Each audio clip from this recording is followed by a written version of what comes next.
শুধু আমার তোমাকে পছন্দ, বাবা না বিয়ে করতে চায়। তুমি কি আমার মা হবে? আর বাবা যদি উঠে যায় তখন আমাকে ফোন দিয়ে জানাবে, ঠিক আছে? তুমি বাবার দিকে খেয়াল রাখবে। কি ব্যাপার আশা, তুমি এখানে? বাবা সুস্থ হয়ে গেছে, আমি বাবার সাথে এসেছি। তাদের সাথে আমার কথা আছে। তোমার বাবা মাকে ডাকো। ডাকতে হবে না তো, আমরা চলে এসেছি। আমার বাবার সাথে নাদিয়া মিসের বিয়ে আমি একটা প্রস্তাব নিয়ে এসেছি। বিয়ের প্রস্তাব দেয়া তোমার কাজ না।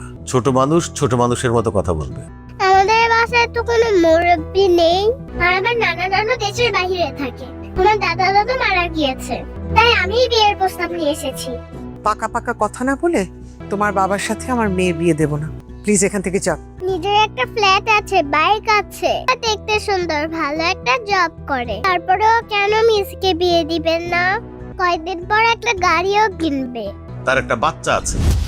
কারণ তোমার বাবা বিবাহিত। কোনো বিবাহিত ছেলের সাথে আমার মেয়ের বিয়ে আমি দেবো না। এখন সে বিয়ের প্রস্তাব নিয়ে চলে আসছে।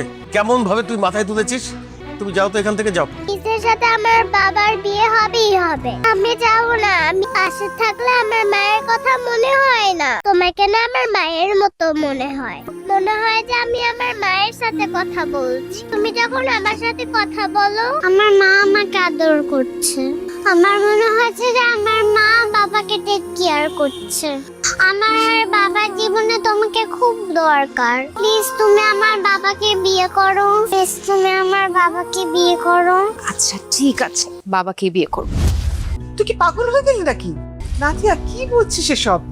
আমি ঠিকই বলছি মা, ওর বাবাকেই বিয়ে করব। কিন্তু বাস্তবতা ভিন্ন।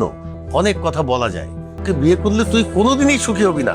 তার একটা বাচ্চা আছে, তার বউ মারা গেছে। কারণ উনি আশাকে অনেক ভালোবাসে। আশার বাবাকে বিয়ে করে আমি সুখী হতে পারবো। সে তার স্ত্রীকেও অবশ্যই অনেক ভালোবাসবে। সে তার মেয়েকে এত ভালোবাসে।